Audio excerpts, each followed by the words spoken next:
So it's game 3. We're knotted up. It's 1-1 for both series. Things are getting interesting. But honestly, I thought that first game in Vegas was a fluke. Right now, we're about to see, does the Indiana Fever magic outlast the Aces consistency? Because on paper, you're looking at these rosters, there's no way that Indiana should even be here, but there's no way that Indiana takes this series against the Aces. But they're playing with their 6th player today. They'll have Gainbridge Fieldhouse to wield them, to give them some momentum.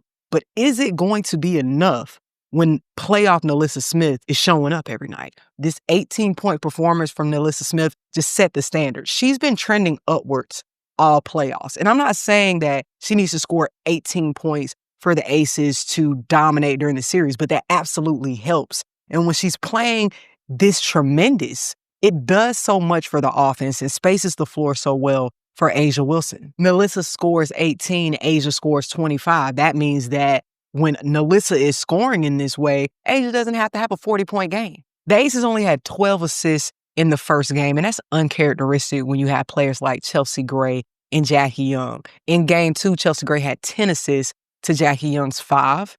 That is the type of balance, that is the type of back and forth that the Aces are going to need in their facilitators to take home 2 back-to-back wins. The team defense came together. They were definitely able to get a handle on Kelsey Mitchell. I don't remember which player said this in an interview, but they emphasized it takes a team to guard Kelsey Mitchell, and that's exactly the case. In game 1, I mentioned how they were just chasing her around, and that is not efficient. So it's good to see that they made those adjustments. Kirsten Bell played 6 less minutes in game 2 than she did in game 1, and that makes sense because right now she's a liability on defense. You heard Aaliyah Boston mention in the post-game press conference that they like to exploit mismatches and they try to manipulate the game as much as possible. The Indiana Fever have gotten really good at manipulating those matchups and getting Kelsey Mitchell to match up against Kirsten Bell. And every time, barbecue chicken alert. While Jewell Loyd's production offensively is down about 21% in playoff basketball right now, what she does defensively is impactful. I think that her and Dana Evans have done the best that they can do in the Kelsey Mitchell matchup. I brought up the post-game press conference, and at this point, both teams are mentioning the physicality in this series. And I think that if we look to either series, we look at Phoenix versus Minnesota, there's a lot of physicality there. I think the refs are allowing a lot of things. Coach Hammond said that the majority of her staff comes from the NBA, and the physicality that they're allowing in this series wouldn't fly in the NBA. And I think that just proves that women are more civil than men. I like the physicality. I like that the refs are calling it at the rate that they're calling it.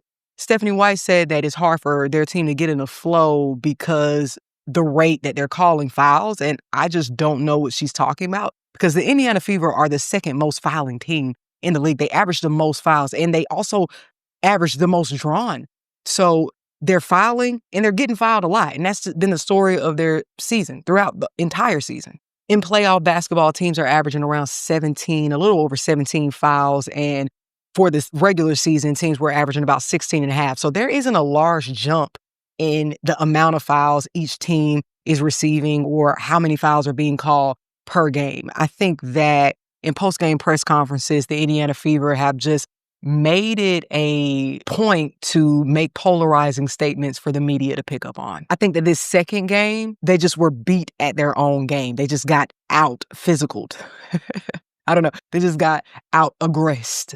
It just didn't work in their favor, but that type of play is what they're used to. It's absolutely their game. It just didn't work out. Looking at Minnesota versus Phoenix, and man, I love this. The Alyssa Thomas, Napheesa Collier matchup is more entertaining than I even anticipated. Like, I need this photo as a poster. If the Minnesota Lynx somehow do not pull off this series, that image is going to haunt Napheesa Collier maybe for the rest of her career. And I've talked about before, while I think that Phoenix is a tremendous team, they're a great team, championship caliber team, the only thing that doesn't make me confident in them being able to pull off a series against the Minnesota Lynx is the discipline down the stretch. But game 2 showed that they can do it. And Alyssa Thomas feeds off of negativity, and that might be strong enough to get them through this series. It's like Napheesa Collier and the Revs and everybody, Holly Rowe, everybody is contributing to pissing Alyssa Thomas off, and it's not safe for the opposition. And when you look at the numbers, the Minnesota Stars had good games. Courtney Williams had 20 points, Kayla McBride, 21, Napheesa Collier, 24. They had 3 players with more than 20 points. The difference here was the bench production. The Phoenix Mercury bench outscored Minnesota 25-3. Due to the acquisition of DeWanna, Phoenix has stretched out their bench. And this bench could be the determining factor of this series, something that I didn't really consider going into it because the starters for Minnesota are so strong. And Atisha Heidemann is usually that saving grace. Jessica Shepard has been that saving grace, but when they don't show up, it could be a long night for Minnesota. Monique McConney didn't get the minutes that she usually does down the stretch. She's been one of my favorite rookies this season, but I think that rookie side started to show up in some of those bigger moments, and they opted to go with their veteran presence in Sammy Whitcomb, who has been absolute cinema all season. The readiness for the moment, being able to knock down that shot, and just having the confidence after you miss to come back and shoot it. And it's like that sigh of relief. It's honestly, I would be happy to see Phoenix move forward for a lot of reasons, for the Alyssa Thomas arc, but for Sammy Whitcomb to just have this type of bounce back from being in Seattle and not having the season that she wanted to there, coming to Phoenix into a franchise that just fully accepted who she was, met her where she's at, and the amount of work that she's been putting in. It just would be so rewarding to see her move forward to the finals. Phoenix is a team that's full of sneaky veterans. Like, they have that experience. We know what they're capable of, but they're not always on.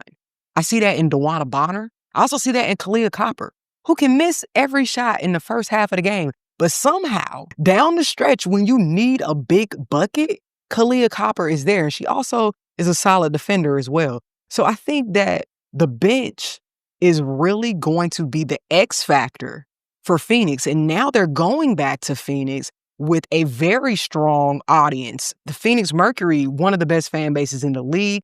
They have that same 6-player energy as the Indiana Fever. So this game 3 is going to be important for both of these series. And I'm very interested to see how it goes for the underdogs, Phoenix, and for Indiana, to see if Indiana can muster up some magic, to see what Phoenix can actually do. Because Phoenix, out of both of these underdogs, I feel like have a chance of an upset. While I'm not anticipating an upset, because I feel confident in Minnesota and Cheryl Reeve, I would not be surprised. But what are your thoughts, Hoops Tribe? How many games do you feel like this series is going? What are your predictions for tonight's matchups?